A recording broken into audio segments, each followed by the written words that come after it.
vous ne pouvez pas partir de cette fin de semaine sans avoir une opinion ou une idée de ce qu'est la permaculture. Ça a changé ma vie. Vous avez entendu Rob Hopkins hier. La permaculture, ce n'est pas une nouvelle secte, un nouveau mode de pensée. C'est une boîte à outils. Et j'ai tout laissé pour enseigner cette boîte à outils.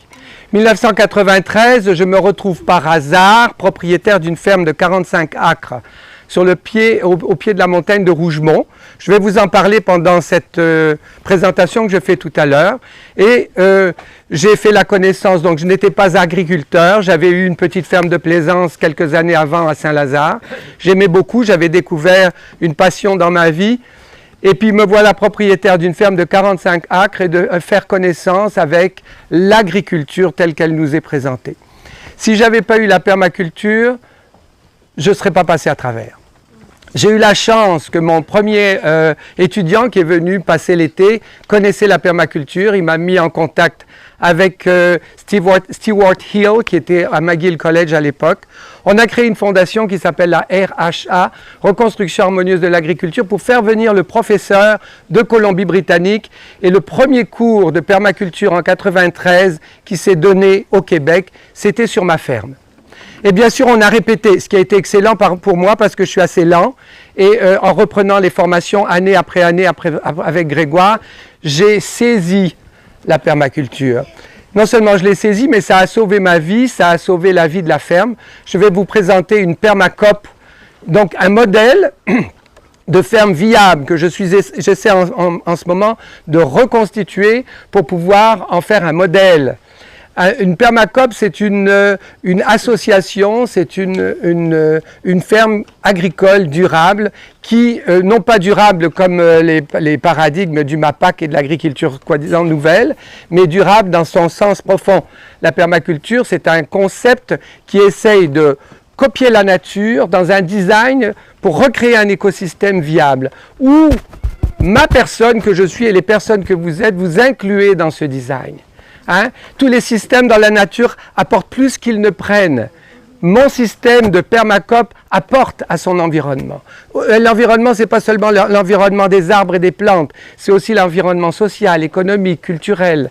C'est aussi l'environnement à l'intérieur du groupe. Et c'est aussi, bien sûr, avec les plantes, les animaux et les minéraux. Alors, je vous invite à venir vous présenter ceci. Je ne vais pas vous parler plus longtemps pour contredire mon ami Jean-Luc. Vous voyez, Jean-Luc est un produit de la permaculture. Il a pris des PDC. Je donne des formations depuis en 2007. Le Père Noël m'a envoyé un acheteur. Et toute la ferme où j'étais coincé, je vais vous expliquer comment ça s'est passé. J'ai eu la possibilité de la vendre. Et maintenant, depuis 2007, je parcours le monde, Permaculture Internationale, où je suis invité, donc je ne fais aucune propagande pour enseigner la permaculture, puisque ça m'a changé la vie, ça change la vie à d'autres personnes. Jean-Luc peut en témoigner, regardez Rob Hopkins, on a notre ami ici Jonathan qui va donner une présentation sur la permaculture dans la partie la plus technique, c'est-à-dire l'alimentation, l'agriculture. La façon dont j'enseigne la permaculture, ce sont les trois éléments de base dont les humains ont besoin pour évoluer. Quels sont-ils, ces trois contextes de base qui fait qu'on peut évoluer sécure? Dites-moi. Allez-y. Se nourrir, se loger et socialiser. Hein? Et il faut reconstruire ça, la permaculture. Les principes de la nature peuvent s'appliquer dans ces trois domaines. Donc l'alimentation en général, de produire jusqu'à l'eau, l'agriculture, etc.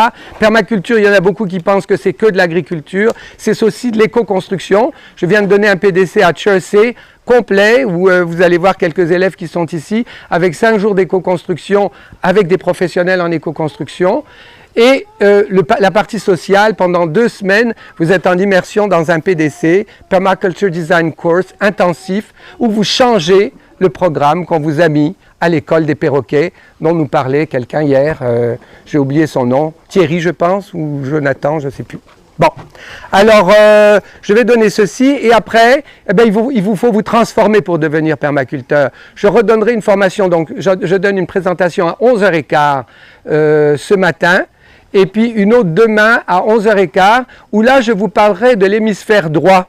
Cette partie qu'il faut remettre en valeur dans notre organisme, puisqu'on a été défait dans notre programme. À 5 ans, on nous a envoyés à l'école des perroquets et on a développé l'hémisphère gauche, qui est l'hémisphère de l'analyse, du jugement, du rationnel. Oui, non, j'aime pas.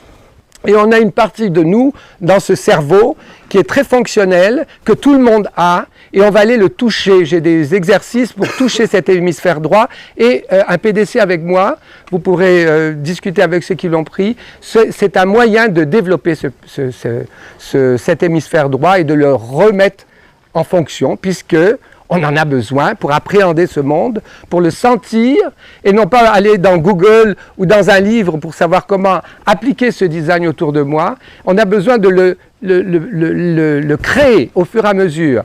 Et le cerveau droit, l'hémisphère droit, nous sert à la créativité.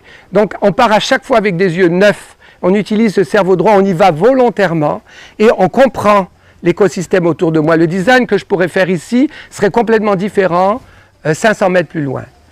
Et c'est ça la permaculture, c'est l'adaptation du design à l'endroit. Laisser les vieux paradigmes, ce qu'on a déjà fait, ce qui a déjà été fait ailleurs, pour repartir avec une connaissance nouvelle. La connaissance, on est avec, hein, le mot connaissance, naissance, avec, c'est là l'étymologie du mot. Ce n'est pas un mot inventé. On est avec toute cette connaissance dans nos gènes, dans nos cellules, dans notre ADN, et on a accès dans notre disque dur à cette connaissance au travers de notre cerveau droit, et c'est ça qu'on doit redévelopper. Les enfants l'ont, allez faire une classe avec, comment elle s'appelle, la jolie Stéphanie, et puis voir comment les enfants, eux, restent dans ce monde imaginaire de créativité. Alors, je vous invite, écrivez votre nom, et puis à tout à l'heure, ou à demain.